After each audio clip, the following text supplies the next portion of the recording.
Well, the first thrill tonight was to find myself for the first time in a long time in a movie on prime time.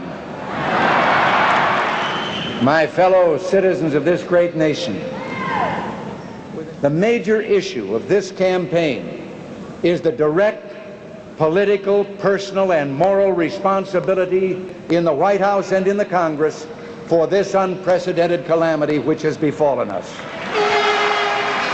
They tell us they've done the most that could humanly be done.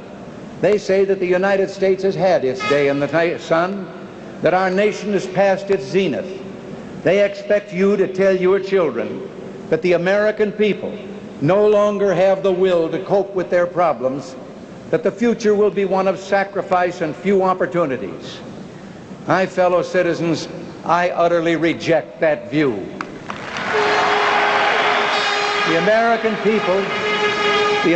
people, the most generous on earth, who created the highest standard of living, are not going to accept the notion that we can only make a better world for others by moving backward ourselves.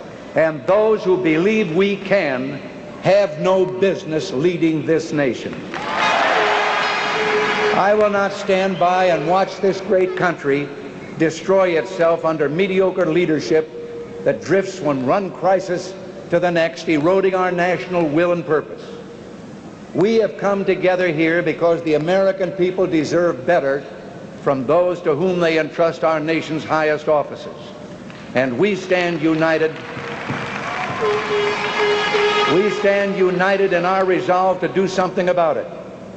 We need a rebirth of the American tradition of leadership at every level of government and in private life as well.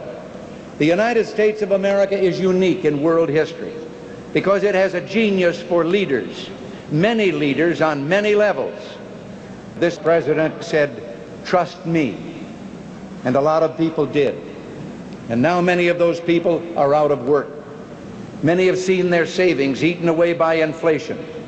Many others on fixed incomes, especially the elderly, have watched helplessly as the cruel tax of inflation wasted away their purchasing power.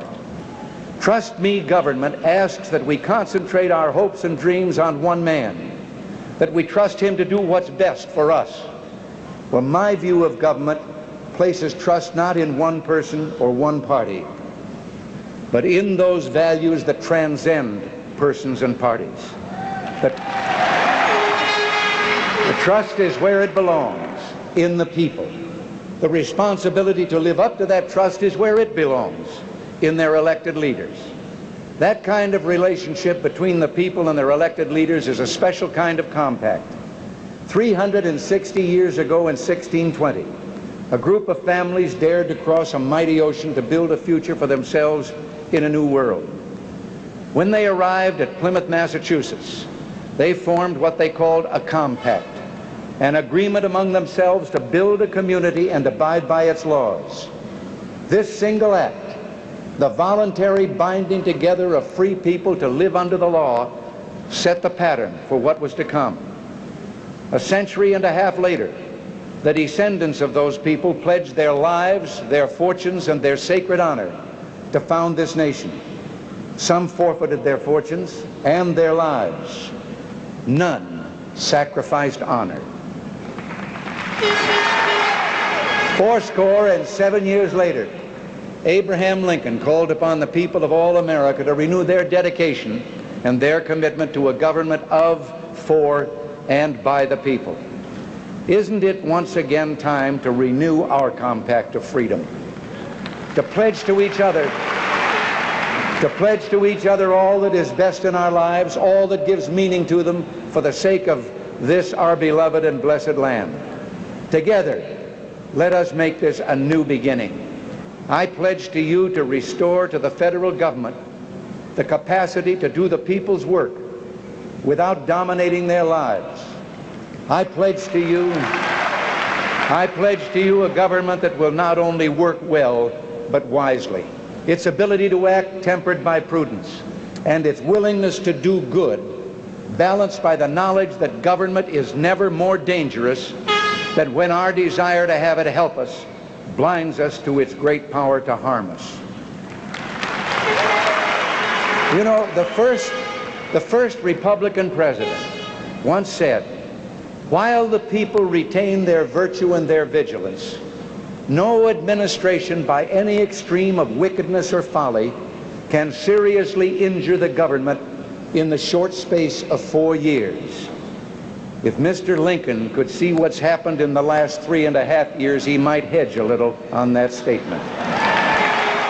But with the virtues that are our legacy as a free people, and with the vigilance that sustains liberty, we still have time to use our renewed compact to overcome the injuries that have been done to America these past 3.5 years. First, we must overcome something the present administration has cooked up, a new and altogether indigestible economic stew. One part inflation, one part high unemployment, one part recession, one part runaway taxes, one part deficit spending. It's an economic stew that has turned the national stomach. Ours are not problems of abstract economic theory. These are problems of flesh and blood, problems that cause pain and destroy the moral fiber of real people who should not suffer the further indignity of being told by the government that it is all somehow their fault. We do not have inflation because we've lived too well. The head of a government which has utterly refused to live within its means dares to point the finger of blame at business and labor, both of which have been engaged in a losing struggle, just trying to stay even.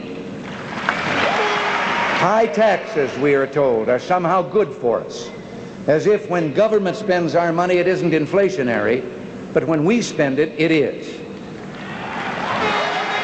Our problems are both acute and chronic, yet all we hear from those in positions of leadership are the same tired proposals for more government tinkering, more meddling, and more control, all of which led us to this sorry state in the first place.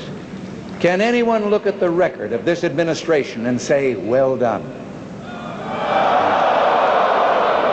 Can anyone compare the state of our economy when the present administration took office with where we are today and say, keep up the good work? No, we've had enough.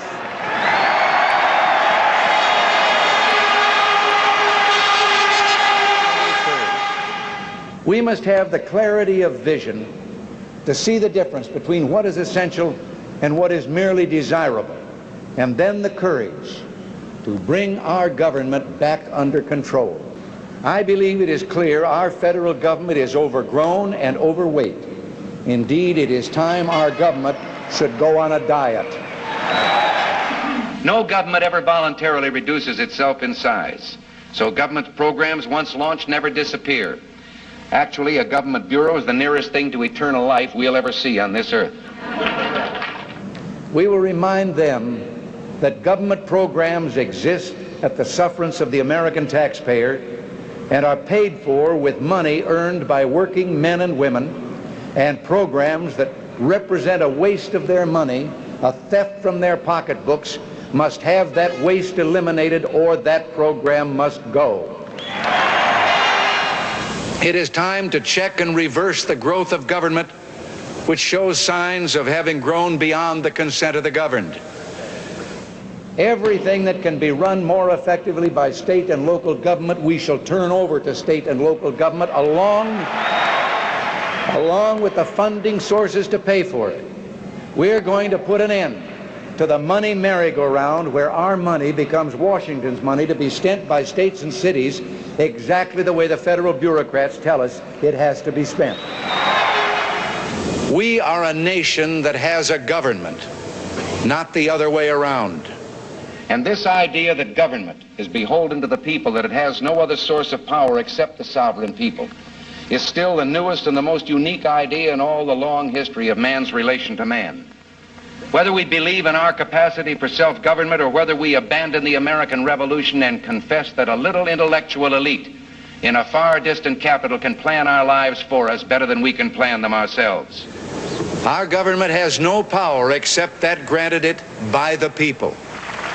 All of us need to be reminded that the federal government did not create